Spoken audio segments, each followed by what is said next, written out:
Boa noite, pessoal. Vamos começar a aula de hoje. A gente vai falar sobre a influência dos requisitos na qualidade. Os requisitos são uma tradução de requirements. E requirements significam necessidades do usuário. Então, quando a gente está falando de requisitos do usuário, a gente está falando das necessidades do usuário. É ruim a gente ter essa má tradução, porque isso desloca um pouquinho o conceito, a palavra do conceito original. Tá? Eu acredito que o melhor seria ter chamado de necessidades mesmo, em vez de mal traduzir como requisitos. Como que o levantamento dos requisitos pode influenciar na qualidade do futuro software? Dá para saber do principal... Essa frase aqui ela já mostra o principal problema que aflige quem vai desenvolver software e faz o levantamento de requisitos no início do processo. Caminhar sobre a água e desenvolver software a partir de uma especificação de requisitos é fácil se ambos estão congelados. Então observe que o grande problema da especificação de requisitos é que o usuário muda de ideia ao longo do processo. Então, ou você cria uma maneira, uma adaptação do seu processo de desenvolvimento de software para poder, como eu direi, se adaptar a essas mudanças que o usuário impõe, ou você congela tudo lá no início do processo. E quando eu digo congelar tudo, é apresentar para o usuário um documento dizendo tudo que o software vai fazer, se possível com desenho de telas, e aí vira até um protótipo, né?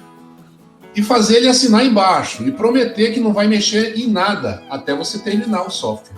As duas possibilidades são possibilidades reais, tá? Que são possíveis de serem feitas. Mas vamos ver o que ele diz aqui sobre essa questão. Definir com precisão os requisitos de um software permite que todos os recursos da empresa e a energia da equipe de desenvolvimento sejam direcionados a um fim claro.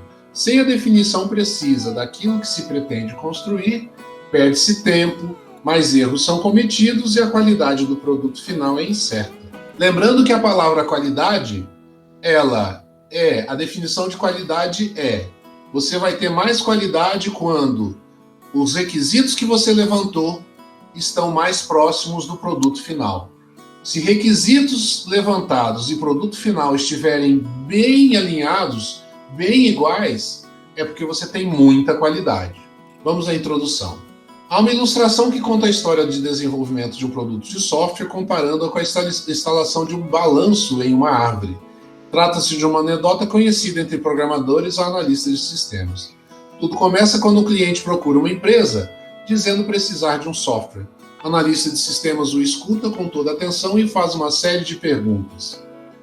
Posteriormente, ele escreve durante alguns minutos e faz um primeiro esboço do que o cliente escreveu. Supondo que este não consiga expressar corretamente suas necessidades em relação ao programa, o analista acrescenta um toque pessoal de maneira a cobrir certas lacunas. Afinal, por falta de conhecimento de informática, o cliente tem dificuldades de explicar o que precisa. Então a gente já tem dois problemas aí. Primeiro, o cliente que não sabe explicar o que ele quer. Segundo, o analista que não consegue ouvir exatamente o que precisa ser ouvido.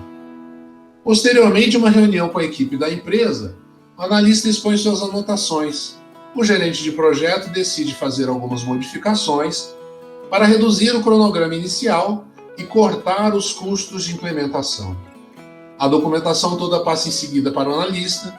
Ele percebe que algumas das simplificações efetuadas pelo gerente retiraram funções que seriam provavelmente essenciais para o cliente. Assim, faz algumas adaptações com base na sua própria experiência sobre o assunto e projeta a solução a ser implementada. Finalmente, o projeto completo é entregue ao programador. Ao analisar as especificações, ele descobre estar diante de um software que custará muito trabalho. Um dos princípios do bom projeto é a reutilização de código. Partes de programas que foram anteriormente desenvolvidos e que estão funcionando corretamente, podem ser empregadas para construir novos programas. O programador efetua então alguns pequenos ajustes nas especificações, permitindo que partes de outros projetos possam ser aproveitados. Com isso, o trabalho será concluído antes e o programador terá mais tempo para efetuar os testes, uma vez que cada pessoa envolvida na construção do software contribuiu efetuando uma pequena modificação. A cada estágio, a especificação do produto acabou diferente da existente no estágio anterior. Tal situação é ilustrada na figura 9.1, que aqui está aqui. O projeto aqui seria um balanço de uma árvore. Cada parte da figura mostra como uma das pessoas envolvidas pensava o produto. Não existia um acordo entre elas. Por erros de comunicação e falta de rigor, ao seguir aquilo que foi estabelecido na etapa anterior, o produto acabou diferente em cada nova fase. A sequência da figura representa o que foi pedido ao analista pelo cliente. Então aqui essa primeira figura Essa primeira figura foi a descrição que o cliente fez para o analista. Então vocês observem que já não é exatamente um balanço. O próprio cliente já verbalizou uma coisa diferente do balanço. O que o gerente do projeto planejou está aqui. O gerente do projeto planejou isso aqui, a segunda figura. O analista projetou a terceira figura, de certa forma, tentando corrigir as deficiências que o gerente de projeto incluiu. E para finalmente vermos implementado o que o programador conseguiu implementar, que é isso que está sendo mostrado aqui. Em nenhum dos 4 casos nós temos aquilo que havia sido idealizado. A culpa pode ser do cliente, do analista, do gerente de projetos ou do programador. Não, na verdade a culpa é de todos eles, porque o que nós temos aqui é um vasto problema de comunicação na produção do software. Considerando a situação em que as características de um produto não estão escritas em nenhum documento e são transmitidas apenas oralmente, há muita possibilidade de que sejam compreendidas de diversas maneiras por diferentes indivíduos. O pior é que é muito provável que as informações sejam simplesmente esquecidas. Como veremos nesse capítulo, mesmo quando os requisitos estão documentados, podem existir problemas de ambiguidade. É preciso haver uma atribuição clara de responsabilidade, sem o qual todos os membros da equipe podem ser levados a efetuar modificações no projeto. Opiniões são interessantes para enriquecer o produto, mas se não houver um controle para estabelecer quando as opiniões devem ou não ser utilizadas na implementação, torna-se impossível para os membros da equipe trabalhar de maneira organizada, sabendo o que deve ser feito e o que não deve ser feito. Agora vamos falar sobre requisitos de software especificamente. Os requisitos de um software são as descrições sobre seu comportamento, funções e especificações das operações que deve realizar e especificações sobre suas propriedades e atributos.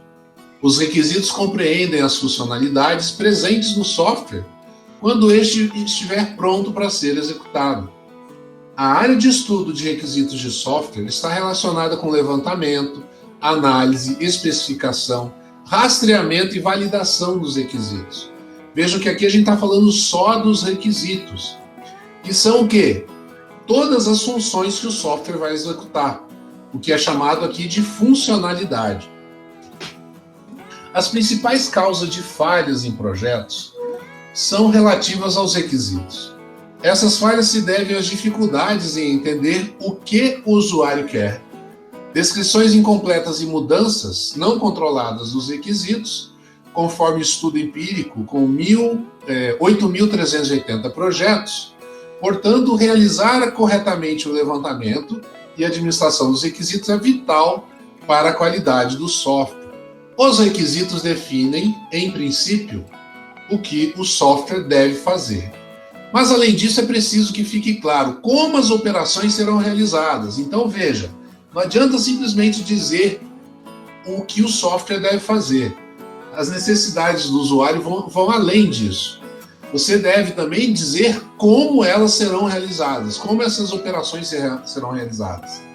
E existem 2 pontos de vista a esse respeito: o do cliente que detalha a maneira como ele realiza seu trabalho e como o software deve lhe auxiliar, e o do desenvolvedor, que questiona a maneira como internamente o software deve funcionar. Agora, o desenvolvedor, antes de questionar qualquer coisa, ele deve entender e aprender como é o funcionamento do sistema que o cliente executa, como que é o trabalho do cliente. Então, existem diversas maneiras de você fazer isso. Uma delas é você assumir o lugar do cliente. Você está fazendo um software para caixa de supermercado? Passe um dia como caixa de supermercado. Ou, no máximo, passe um dia observando um caixa de supermercado. A observação ativa, ela permite que você, como desenvolvedor, entenda por que o cliente está pedindo as coisas da maneira como ele está pedindo, né? Isso é muito importante, é fundamental isso, para que você consiga entender de verdade as necessidades do usuário. Um software não é um simples conjunto de funções desconexas. As operações de dados estão relacionadas, havendo encadeamentos entre si.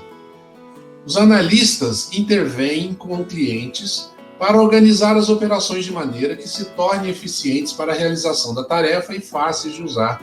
Um ponto em que será essencial ouvir o que os futuros operadores do software têm a dizer. O gerente de projeto pode incluir preocupações com respeito às limitações como o cronograma orçamento, por exemplo, podem levar a um estudo de possíveis simplificações a serem discutidas com o cliente. Durante todo o ciclo de vida do software, os requisitos sofrem influência de diferentes pessoas e grupos de pessoas. Para designar as pessoas ou organizações que detêm algum controle sobre a especificação de um produto, utiliza-se os termos em inglês stakeholders. Em português, a tradução de stakeholders são partes interessadas no projeto, tá? Então, stakeholders é o mesmo que partes interessadas. É também possível que os requisitos devam respeitar leis e normas. Por exemplo, o Banco Central do Brasil especifica uma série de regras relacionadas com a transferência de informações bancárias. Essa figura 9.2 mostra alguns dos stakeholders que interferem no projeto. Então, os stakeholders ou partes interessadas podem ser os gerentes, leis e regulamentos que podem mudar ou que regem aquilo que está sendo informatizado, operadores do sistema, compradores, analista e programadores. Todos estes são stakeholders que influem no formato de como o software vai ficar. Os outros fatores, além das pessoas, podem interferir nos requisitos de um software. A própria natureza da aplicação e a tecnologia disponível podem acabar. O projeto de um sistema de controle de uma refinaria de petróleo implicará o uso de métodos formais, como redes de Petri, ou um conjunto apropriado de diagramas OML.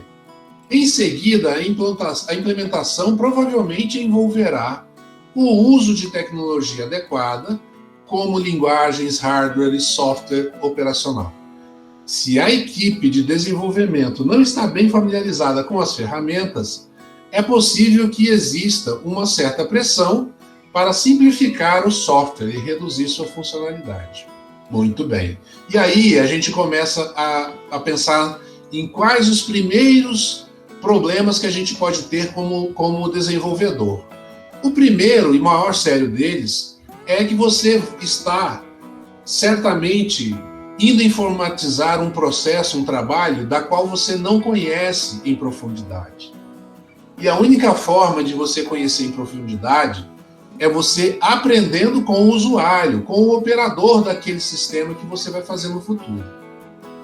E a primeira questão é essa que está aqui, lidando com o desconhecido.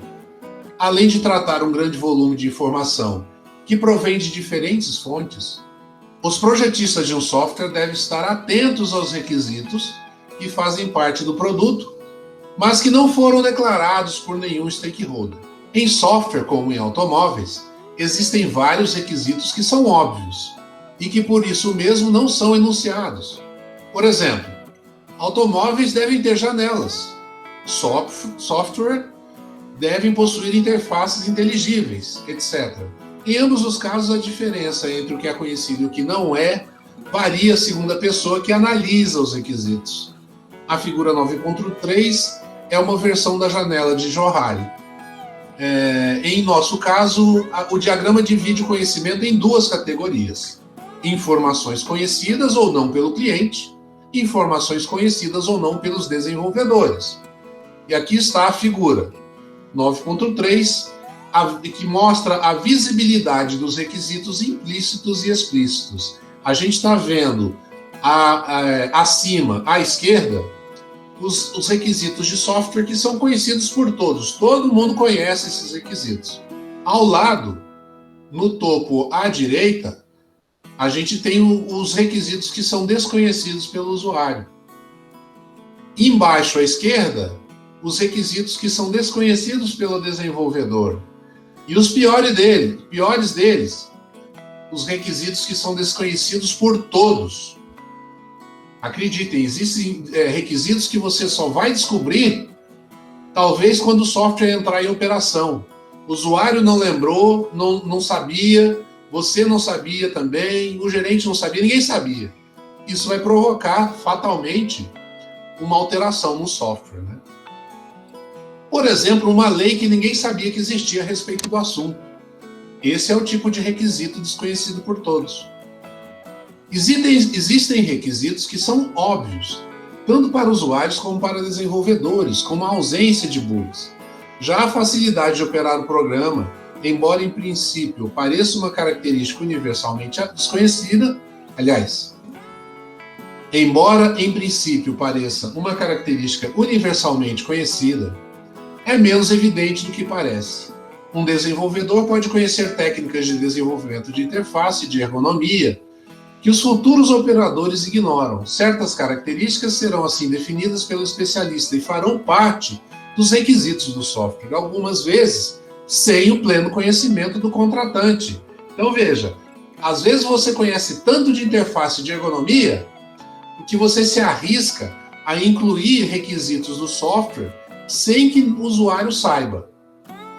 É claro que para você fazer isso, você tem que ter realmente experiência nesse assunto, porque você pode chegar lá na frente, quebrar a cara e ter que desfazer aquilo que você fez e o que o usuário não autorizou. Tá? Mas é sempre bom você apresentar essas coisas que só você tinha pensado num protótipo antes, né? Um protótipo resolve esse problema. Inversamente, o cliente é a fonte de informações sobre o seu negócio e é claro, só sobre o futuro do software.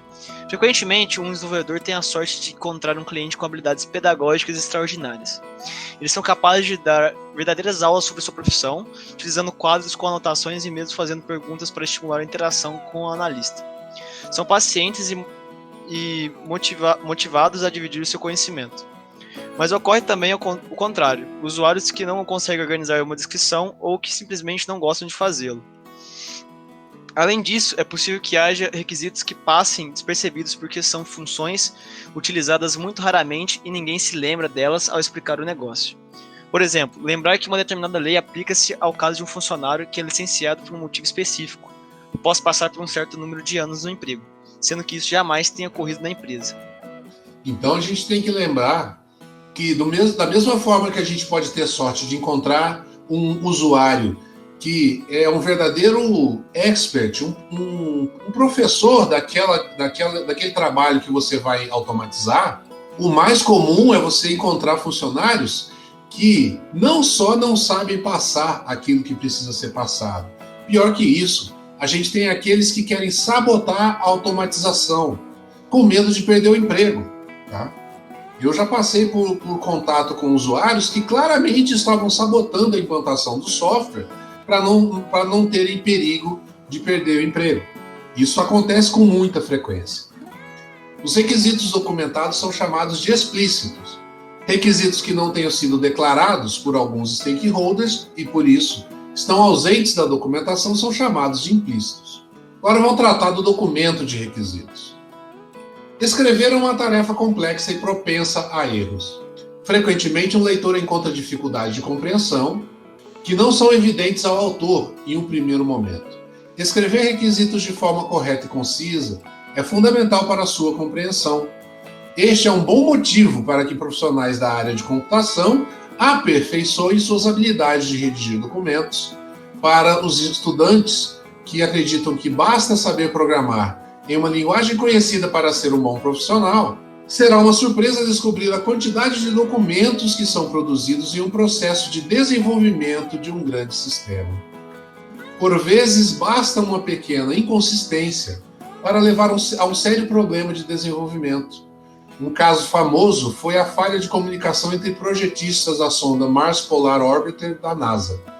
Citando um dos relatórios de investigação, os dados de impulso foram transmitidos em libras por segundo, em vez de da unidade esperada especificada em newtons por segundo.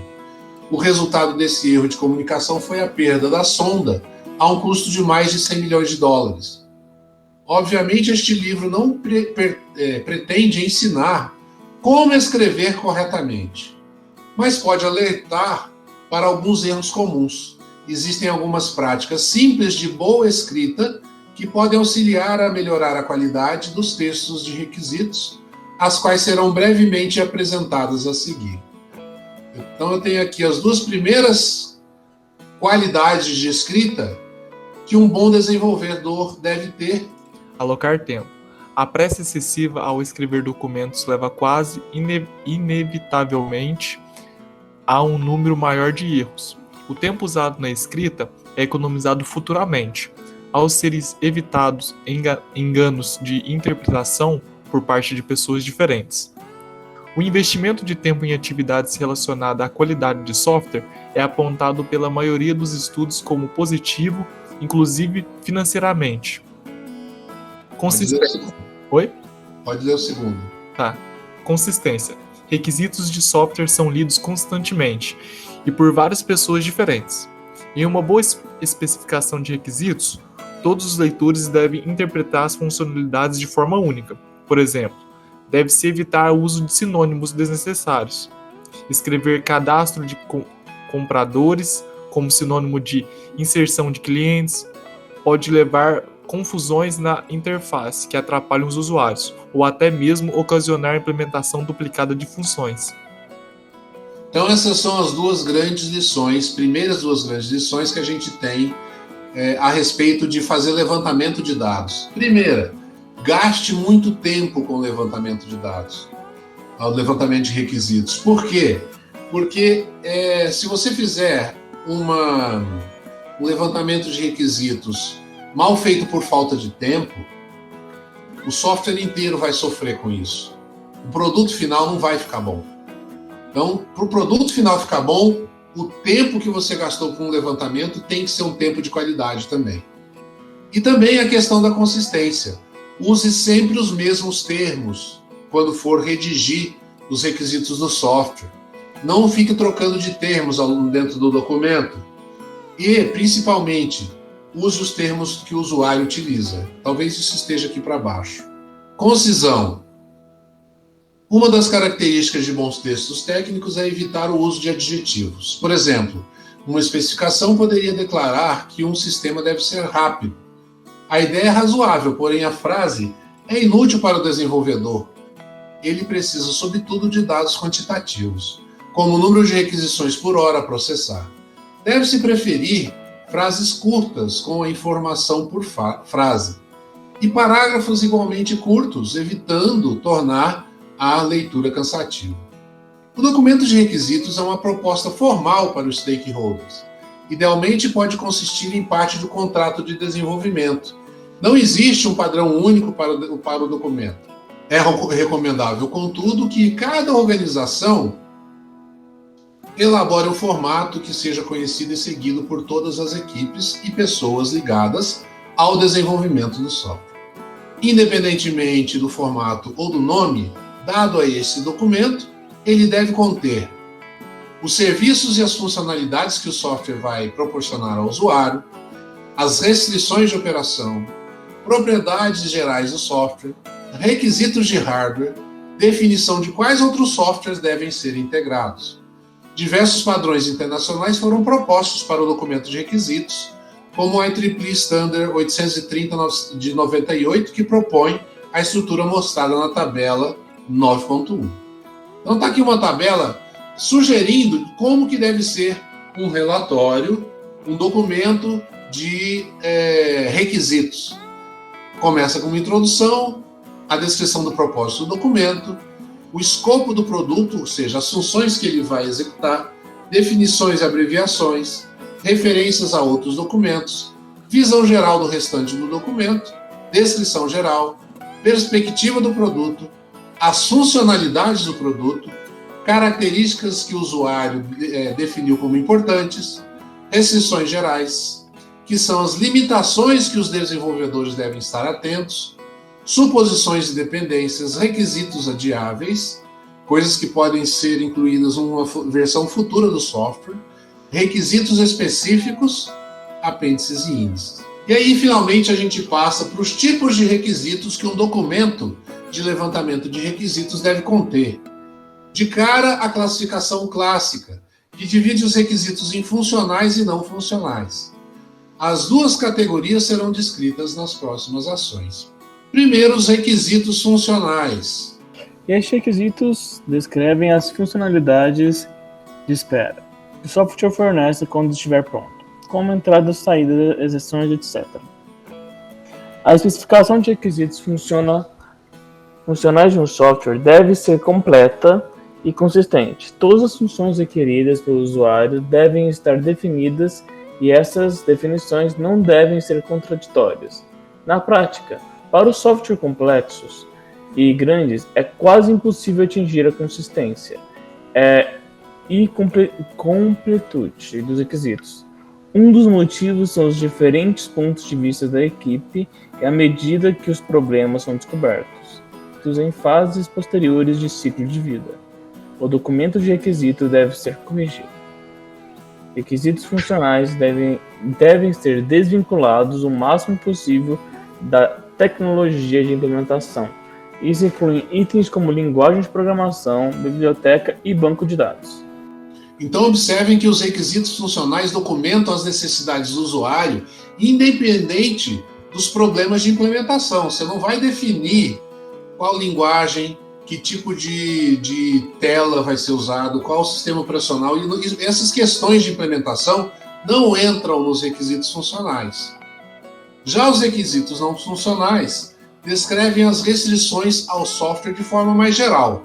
Não são, portanto, relativos diretamente às funções desempenhadas pelo produto. Por exemplo, se um software de controle de voo implementar todas as operações necessárias, mas se não for suficientemente confiável, não poderá ser usado. Se ao se pedir um saldo no terminal bancário este demorar 10 minutos para ficar pronto, com certeza esse sistema será um fracasso. Percebam que essa questão de tempo para execução, ela não tem necessariamente a ver com a funcionalidade, mas é um requisito. Um problema comum com requisitos não funcionais é que, normalmente, é difícil verificá-los no produto.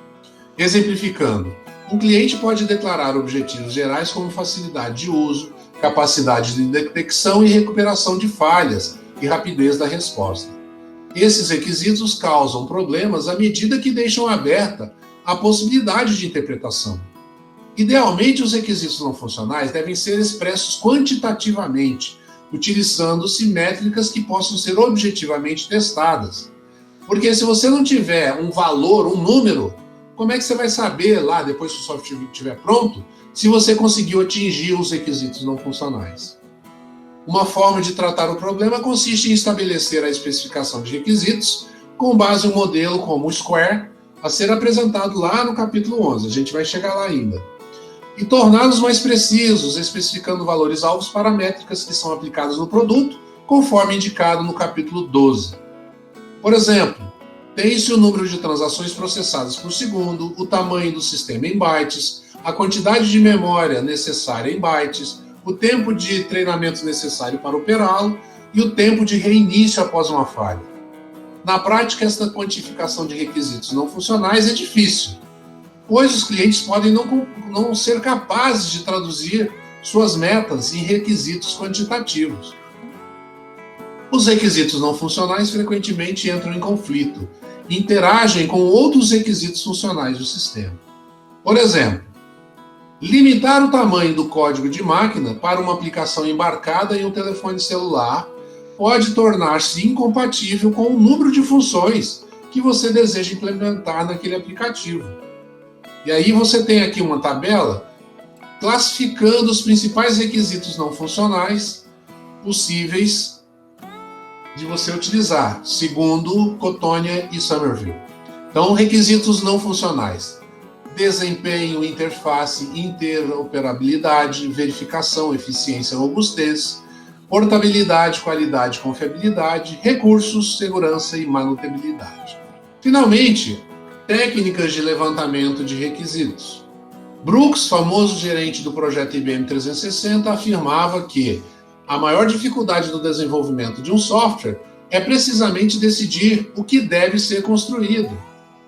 Não existe um processo ideal de levantamento de requisitos que seja adaptável a todas as empresas. Infelizmente, muitos usuários, desenvolvedores e gerentes não entendem a necessidade de especificação de requisitos e acreditam que é importante começar o mais cedo possível a codificação.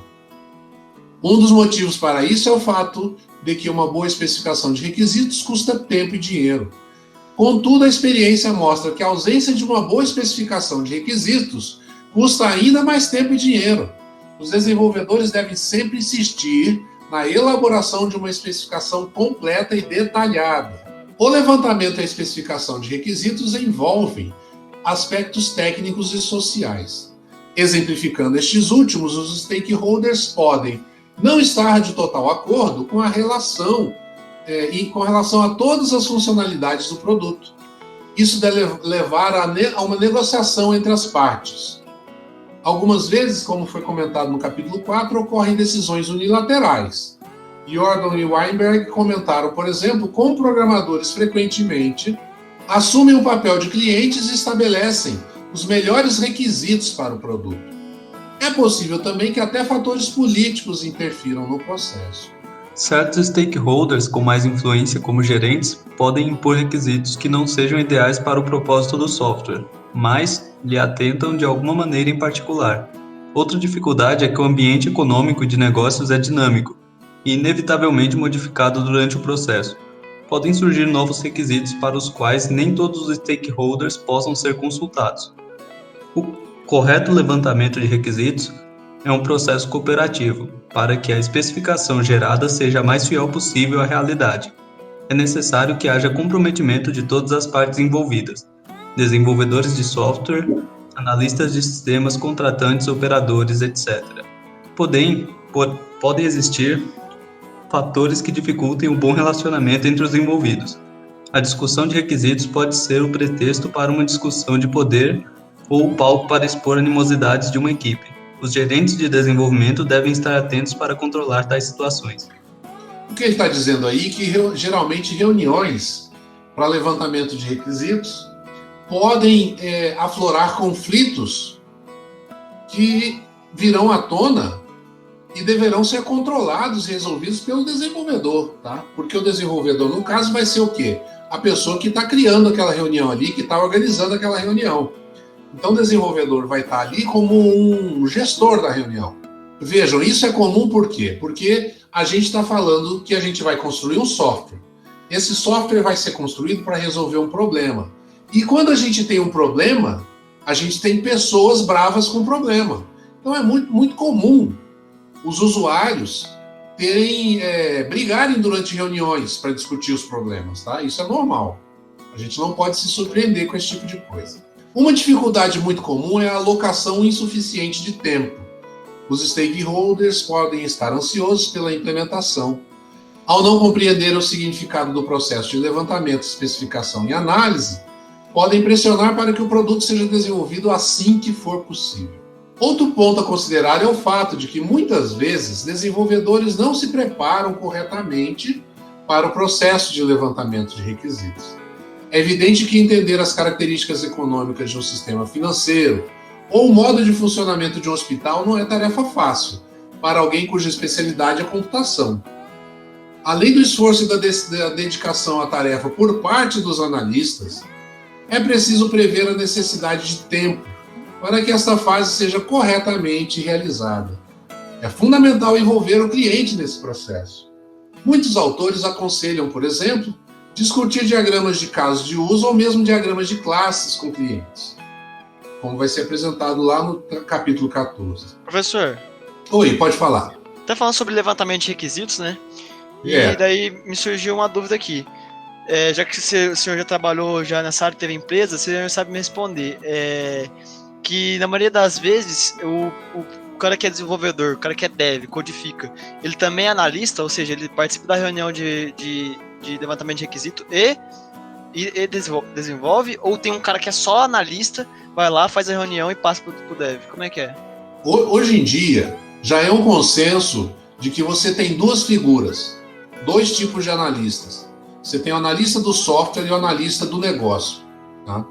Isso daí já é um conceito de uma década para cá. Mas acontece que, geralmente, em empresas pequenas, o analista de negócio é o analista do software também. E aí você tem do lado do analista de negócio o programador. E do lado do analista de software, o programador. Do lado do analista do negócio, o usuário. Então a gente tem o usuário, analista de negócio, analista do software, que a gente pode chamar de projetista também, vamos dizer assim, e o programador. Essa cadeia, ela pode causar muito ruído de comunicação e problemas, né, na hora de você pensar em tudo isso trabalhando em conjunto. Porque eu vi, por exemplo, aquela foto balanço. É melhor que o cara que faz a reunião com o usuário seja o cara que vai desenvolver o problema, porque ele entende. Em empresas pequenas, o que acaba acontecendo é que o projetista e o programador acabam sendo a mesma pessoa, e às vezes até essa pessoa única vai acabar sendo o analista do negócio. E aí você está colocando o programador frente a frente com o usuário. Se for um programador que tem conhecimento de técnica de análise, tudo bem. O problema é que às vezes você bota um programador na frente de isso eu já vi um monte de vezes. Não na minha empresa, que lá a gente tinha um meio de campo adequado, mas eu já vi isso acontecer. Você bota o programador para conversar diretamente com o usuário e você termina a reunião com os dois brigando, literalmente, os dois se odiando. Porque geralmente programadores não gostam de conversar. E usuários não têm paciência com um palavreado técnico. Você está colocando duas pessoas de planetas diferentes para conversar e elas falam línguas diferentes. Fatalmente elas vão sair irritadas da reunião. Tem que ter um meio do caminho aí. Entendi, valeu, obrigado. Então tá. Essa prática sensibiliza os clientes às dificuldades envolvidas no projeto do seu produto e eles tornam-se mais cientes das consequências de mudanças de requisitos. Eu digo mais, ele está propondo aqui que a gente vai apresentar diagrama de casos de uso ou diagrama de classe para o cliente. Tá, eu até entendo você apresentar isso, porque o cliente certamente vai conseguir entender aquilo que você está fazendo ali e até respeitar a questão de perceber que aquilo ali é complexo, não é uma coisa fácil de fazer. Não é você sentar e fazer um programinha, tem toda uma engenharia por trás quando você apresenta diagramas de use case ou diagramas de classe. Agora, melhor do que isso que está sendo proposto aqui é você apresentar um protótipo.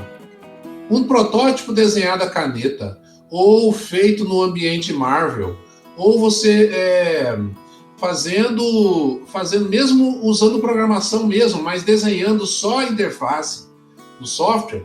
Isso é uma técnica que vai anos-luz à frente para você evitar problemas de interpretação com o usuário.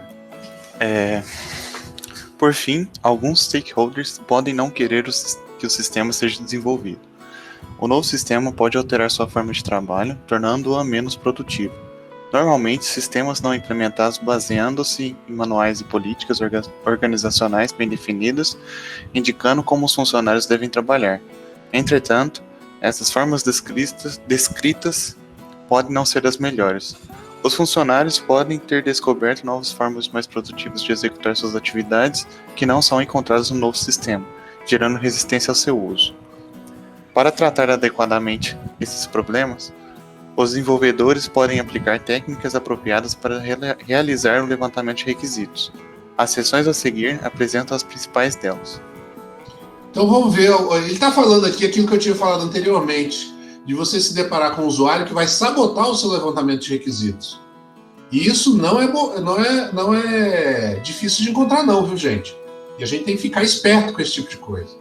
E aqui são algumas técnicas, e a gente vai descrevê-las de forma bem simples, de levantamento de requisitos, começando pelas entrevistas. Provavelmente a entrevista é a técnica mais comum. A analista de sistemas prepara uma série de questões a serem respondidas sobre o futuro sistema. Os stakeholders respondem e apresentam informações sobre as funções que desejam ver implementadas. As entrevistas podem ser gravadas e notas podem ser tomadas pelo analista. Para que a entrevista seja bem-sucedida, o analista de sistemas deve querer ouvir. Inicialmente deve haver a preocupação de entender o que os stakeholders precisam.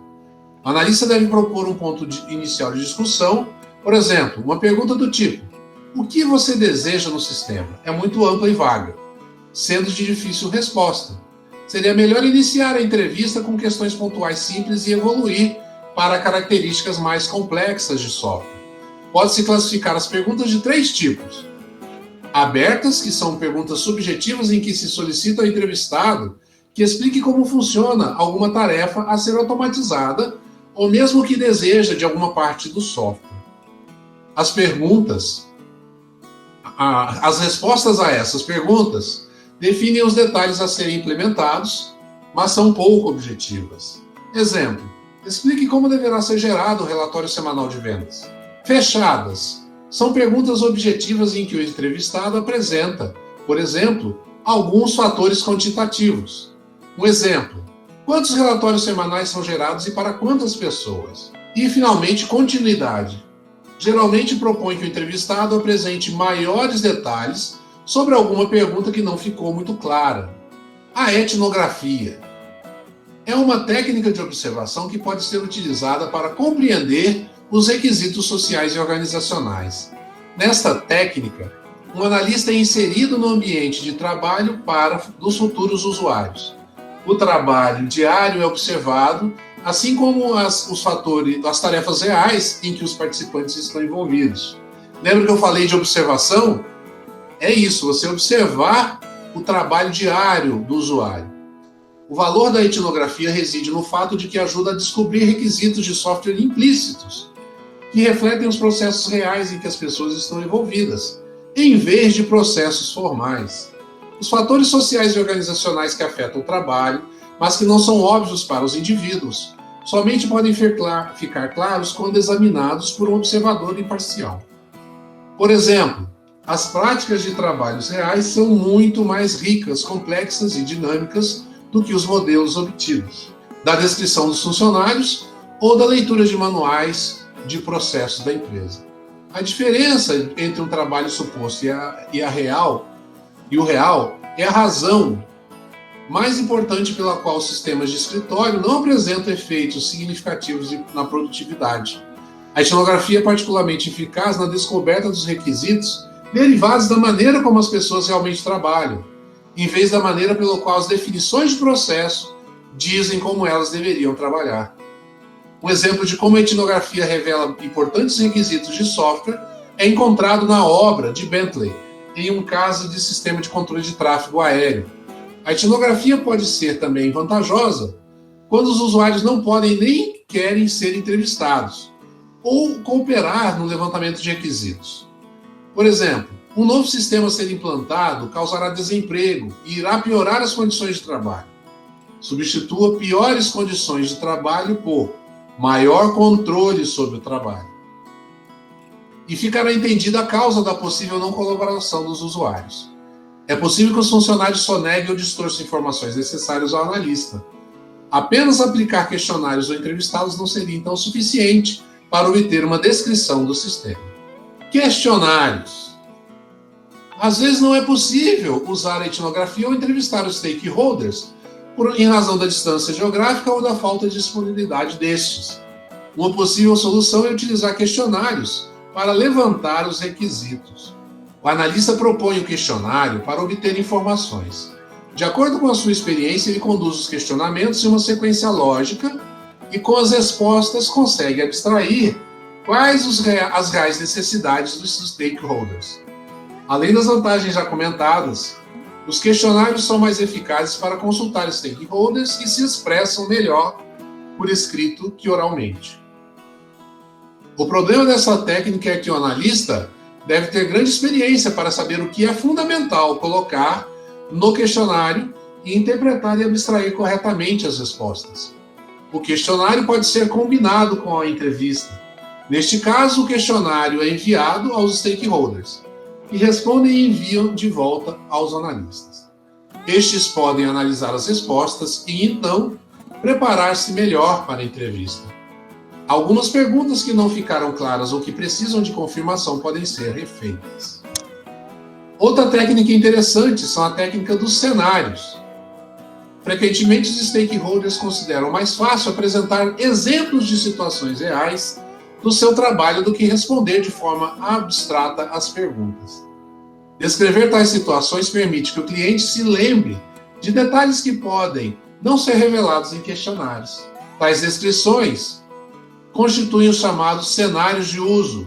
São os use cases do OML, né? Os cenários podem ser descritos de diversas formas, como diagrama de casos de uso da OML ou histórias de usuário de Extreme Programming. Nessa modelagem, o software é considerado uma caixa preta, não sendo tratada a maneira como internamente implementa suas funções. Esse caráter abstrato é característico dos casos de uso da OML.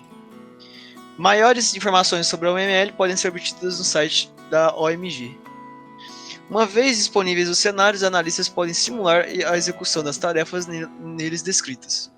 Isso lhes permite compreender e melhorar as funcionalidades esperadas do sistema, bem como verificar situações de exceções e erros. Ou seja, você vai descrever os cenários através de diagramas de use case ou textuais, propriamente, como são as histórias de usuário do XP, e depois você tem que utilizar esses roteiros para fazer simulações com a presença do usuário e conseguir verificar exceções, erros, detalhes que você não conseguiu pegar anteriormente, né? Então essas são técnicas de levantamento de requisitos muito utilizadas. Agora vamos dar uma olhada no que a qualidade tem a ver com os requisitos, finalmente. A qualidade de um software depende em grande parte dos requisitos. Não conformidades, erros lógicos, conceituais e omissões na especificação de requisitos podem ser propagados por todo o projeto, resultando em um software de baixa qualidade. A especificação de requisitos deve satisfazer a uma série de características para ser considerada uma especificação que possui qualidade. Essas características que vão ser listadas aqui foram retiradas do IEEE Standard 830 de 98.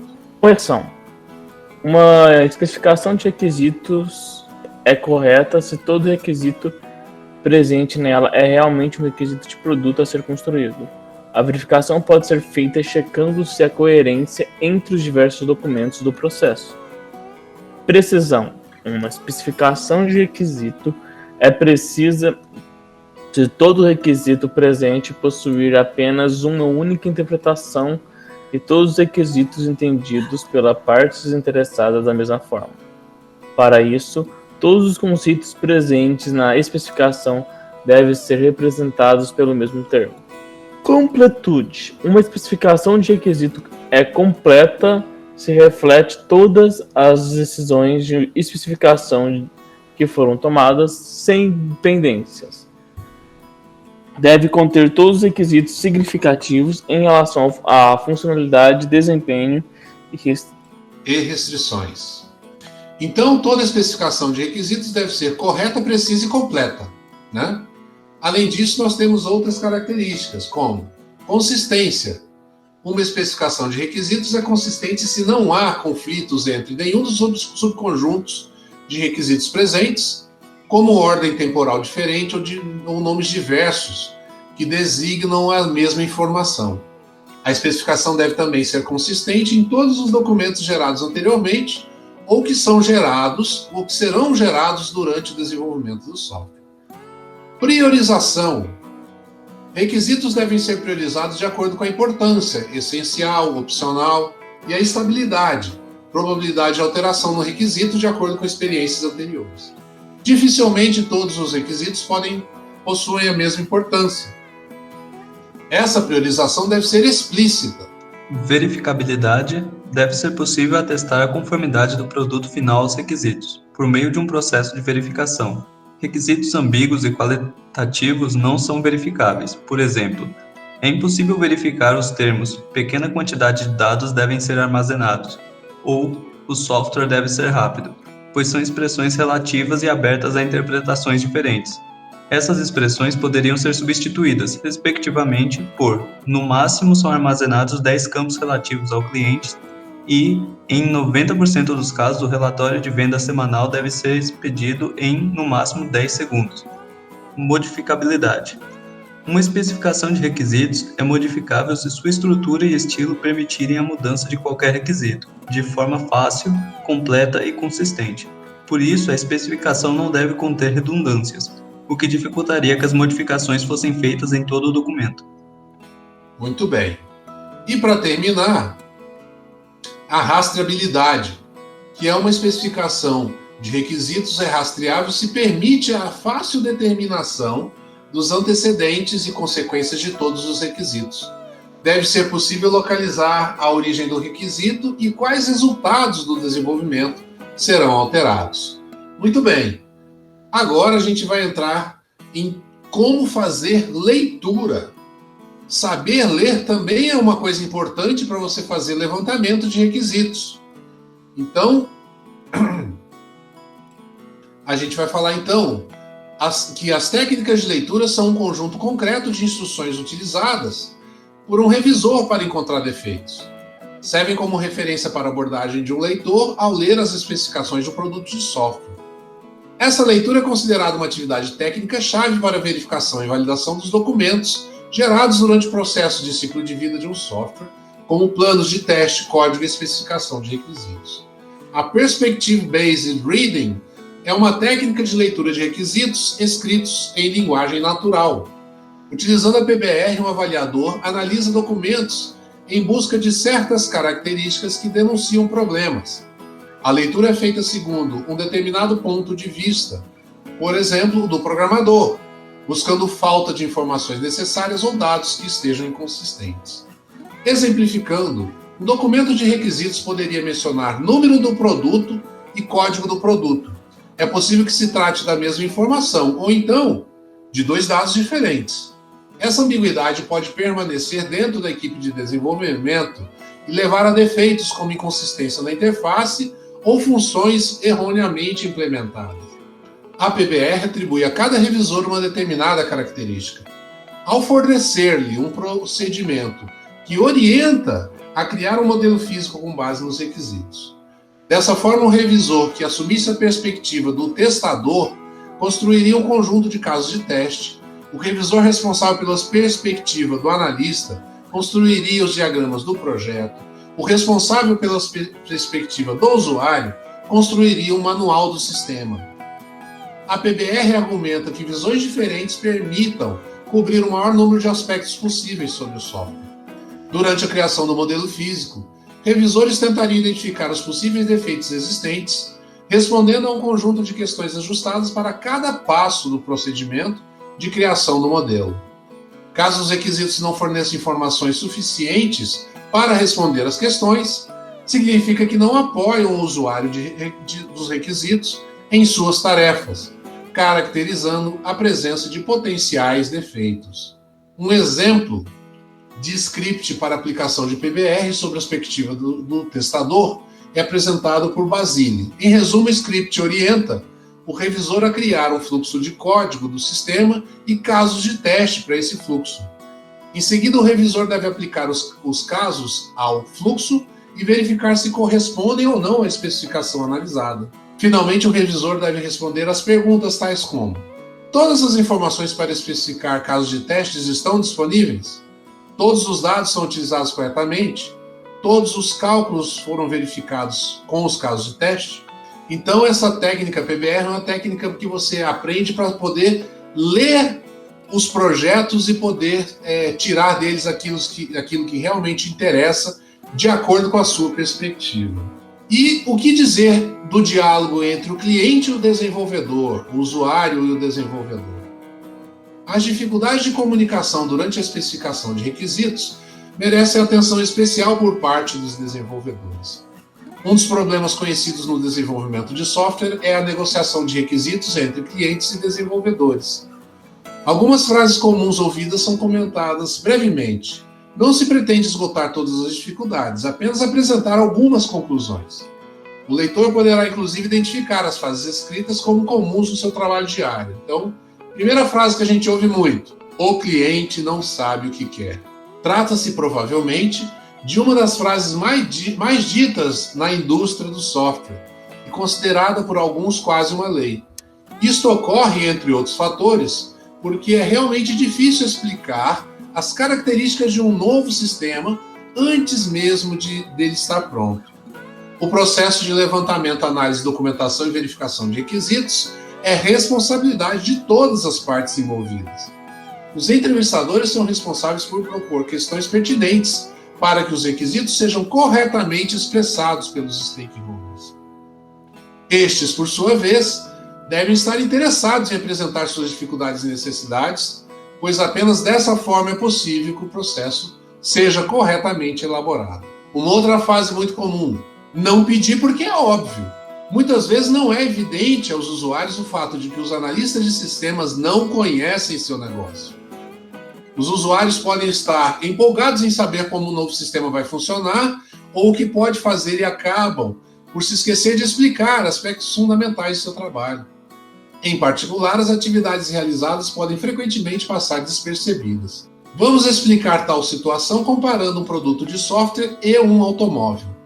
Quando alguém compra um carro, dificilmente dirá ao vendedor: quero um carro bom, robusto e que acelere e freie. De forma semelhante, os futuros usuários de sistemas acreditam que não precisam avisar ao analista tudo do que necessitam. Entretanto, existem frequentemente aspectos do negócio do cliente ignorados pelo analista. Quando não são declarados, se tornam requisitos implícitos. Outra frase: basta incluir 2 campos a mais no formulário. Os clientes geralmente imaginam ser simples efetuar mudanças no produto. Os analistas devem ser convincentes ao mostrar como isso não é verdade. Neste caso, pode ser preciso paciência, uma dose de pedagogia e exemplos, como comentado lá no capítulo 1. Vamos imaginar 2 projetos diferentes, um de engenharia civil, um edifício de apartamentos, e um outro de engenharia de software, um sistema bancário. Ambos cuja duração deve ser de 12 meses. É certamente improvável que no 8º mês de construção do edifício sejam feitas alterações no projeto, como acrescentar mais um quarto nos apartamentos. Entretanto, no projeto de software, as alterações são feitas durante várias etapas do projeto. É preciso ficar claro aos clientes que o problema não é a mudança em si, mas o controle e o gerenciamento das alterações. Mesmo as pequenas alterações, como a inclusão de campos em uma tabela de banco de dados, podem ocasionar grande impacto. Alterações maiores devem ser consideradas como um outro projeto. Funcionava mais rápido na fase de testes. É outra fase que a gente costuma ouvir quando a gente desenvolve software. Normalmente, durante a fase de testes do software e no ambiente-alvo, os usuários ficam animados com o desempenho. Posteriormente, quando o software está sendo executado nas condições normais, o desempenho pode ser degradado. Isso é um fato comum. Durante os testes, a base de dados não está mais ainda completa, tornando normalmente as consultas e operações mais rápidas. Durante a execução normal, alguns fatores como tráfego de rede, sobrecarga dos servidores e quantidade de registro na base de dados podem contribuir para a diminuição do desempenho do software. Essa situação foi vivenciada por um dos autores. O projeto consistia em desenvolver uma parte de uma aplicação de consulta de vendas efetuadas na web. Durante os testes, com apenas algumas vendas simuladas armazenadas no servidor do desenvolvedor, as respostas às consultas eram quase instantâneas. Posteriormente, com o software pronto e acessando o mainframe por meio da internet, o desempenho caiu significativamente. Tal situação foi explicada ao cliente, que não ficou totalmente convencido dos argumentos. Bom, essa parte final aqui de ferramentas eu não vou passar para vocês, porque as ferramentas que são apresentadas são antigas, tá? Deu para entender a importância de você fazer um bom levantamento desde o início? Comparado com a aula de ontem, essa aula aqui foi suave. Ah, tá bom. A aula de ontem foi sobre gerenciamento da qualidade, né? Ou foi sobre... acho que foi sobre gerenciamento. Foi gerenciamento da qualidade mesmo, professor. Perfeito. Muito bem, gente. Agora eu vou passar para vocês... Muito bem. Agora eu vou passar para vocês a nossa tarefinha de hoje. A nossa tarefinha de hoje tem referência, relação com o que a gente viu na aula passada, que foram as normas ISO. Então a gente vai fazer uma atividade prática hoje. Hoje não tem questionário. Se não me engano, no semestre inteiro são 4 atividades práticas apenas. E essa é uma delas. Vou ler aqui para vocês entenderem. Pesquisa sobre ISO.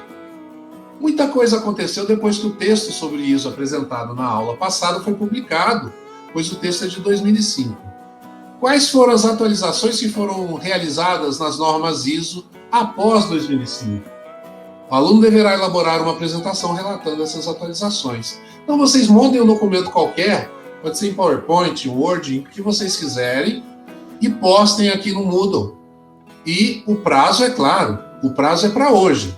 Vocês têm aí 2 horas, tempo sobrando para poder fazer a atividade prática de hoje.